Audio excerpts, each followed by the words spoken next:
الطيبي ونشيط فيسبوكي في عدة مواقع اجتماعية. شنو الأسئلة يعني شنو اللي بغيتي تتكلم على السي الطيبي واسباب التظاهرات اللي واقفه دابا اليوم؟ شنو قامت به السلطات المحليه تجاه هاد الناس؟ وهاد الناس في نظريتك انت كفاعل جمعوي، هل هما فعلا لهم حقوق ولا غير دايرين فوضى في الزنقه على والو؟ اولا شكرا على الاستضافه ديالكم لينا. اولا ما كنعتبروش الامر فوضى، لانه الاحتجاج هو دستوري، يعني يحق للجميع. الحمد لله حنا في واحد الدوله، دوله المؤسسات بقياده صاحب الجلاله. اليوم الدستور واضح، يحق للجميع ان يعبر عن رايه.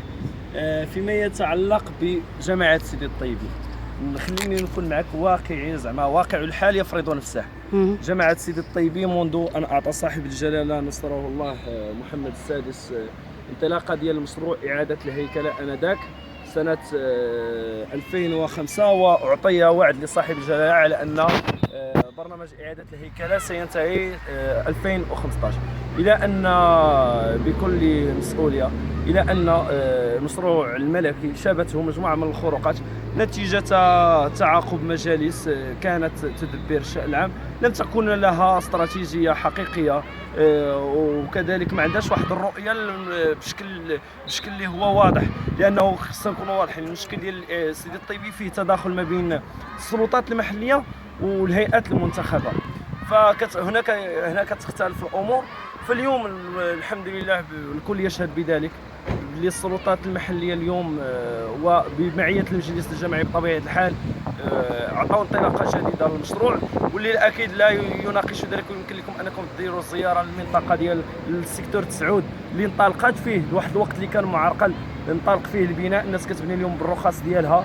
الا مشيتوا القطاع 8 ما يدعى بمالوط، والمنطقه الحساسه اليوم تم الترحيل ديال دوك الناس وخداو الواجبات ديالهم، نالوا المستحقات ديالهم، وادوا الواجبات كذلك.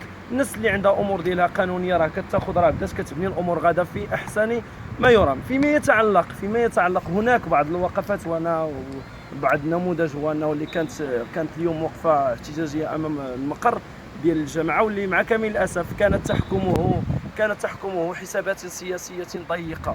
وحنا بكل صدق نستنكر هذا الامر، لانه الحسابات السياسيه الضيقه ستعرقل المسار التنموي الذي اعطاه صاحب الجلاله. وانا كنتمنى من هذا المنبر كنوجه رساله لكافه الغيورين والمسؤولين على مستوى اقليم مدينه القنيطره الى يزيدوا في الاهتمام ديالهم المنطقه ديال سيدي الطيبي، اللي الحمد لله اليوم كاينه رغبه سواء لدى السلطات المحليه ولا لدى المجلس الجمعي. واللي كيميز هذا هو كاين انسجام، كاين كفاءات شبابيه اللي كتدبر الشان اليوم، الشان المحلي سواء من المنتخبين سواء من السلطات.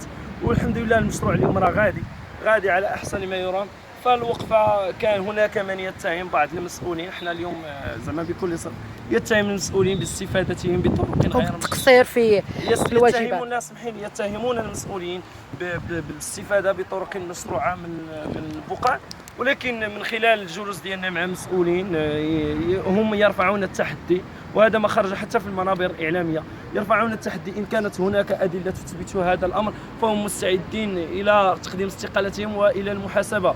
وأنا أعطي مثال، أنا بصفتي ناشطا جمعويا وسياسيا سبق لهم أن ذكروا اسمي على أنني استفدت نظرا لولائي، ربما يعتبرون هذا ولاء نظرا لانتمائي لواحد الاتجاه السياسي لا داعي لذكر الاسم ديالو، والعلاقة ديالي مع الناس ديال المجلس يتهمون على أنني استفدت، حينما أنني طالبت أنهم يكشفوا على هذه الاستفادة ديالي فأعلنوا فشلهم في هذا الموضوع. فالأمر كله تحكم حسابات سياسية. الأمر الحمد لله غدا مزيان بالقيادة ديال صاحب الجلالة وبالتعليمات ديالو والتوجيهات ديالو السيد العامل والسلطات المحلية والمجلس الجماعي. شكرا.